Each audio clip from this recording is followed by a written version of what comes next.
दस्तक ड्रामे की अगली किस्त में आप देखेंगे कि मोइज़ हसन अब किरण की तरफ आना जाना शुरू हो चुका है। इससे बातें करना, इसकी बातें सुनना इसे अच्छा लगने लगा है। इसे वो यूनिवर्सिटी के दिन याद आ जाते हैं जब वो किरण को सिर्फ देखता था लेकिन कुछ बोल नहीं सकता था, लेकिन अब हिम्मत करके बोल देता है क्योंकि वो अपने माँ बाप को कह चुका है कि वो अपनी पसंद से शादी करेगा और अपनी पसंद से शादी करने के लिए किरण से बात करना ज़रूरी है।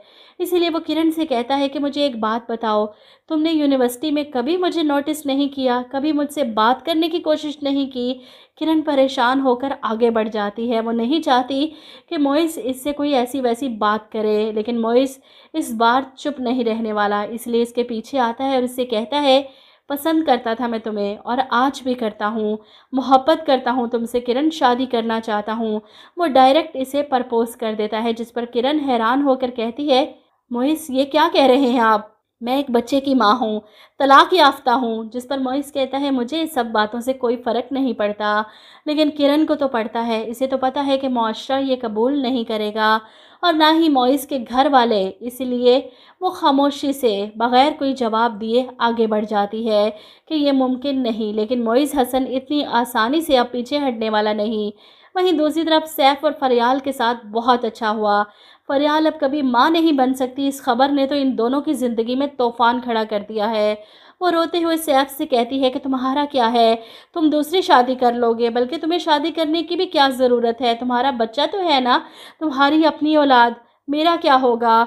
अब तुम मुझे छोड़ दोगे, मैं तुम्हें औलाद जो नहीं दे सकी। सैफ इसे तसल्ली देता है कि फरियाल ऐसा कुछ नहीं है, मैं तुमसे मोहब्बत करता हूँ। लेकिन कहीं ना कहीं सैफ के अंदर ये ख्वाहिश शिद्दत इख्तियार कर गई है कि वो एक बार अपने बेटे से मिले, इसे देखे तो सही कि वो कितना बड़ा हो गया है।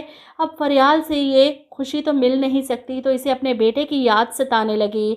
इसी वजह से एक दिन मॉल में इसे किरण और शानी नज़र आ जाते हैं शॉपिंग करते हुए।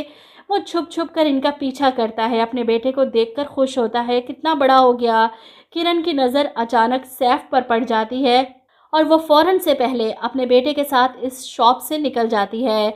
अब फूड कोर्ट में बैठे ये लोग खाना खा रहे थे जब सैफ दूर से खड़ा अपने बेटे को निहार रहा था। बेटे की मोहब्बत ऐसे जोश मार रही है कि बहुत जल्द वो वक्त आएगा जब वो किरण की मिन्नतें करेगा कि मुझे मेरे शानी से मिलने दो, मैं इसका बाप हूँ, हक रखता हूँ इस पर, और तुम भी नहीं चाहती कि शानी बाप के बगैर रहे।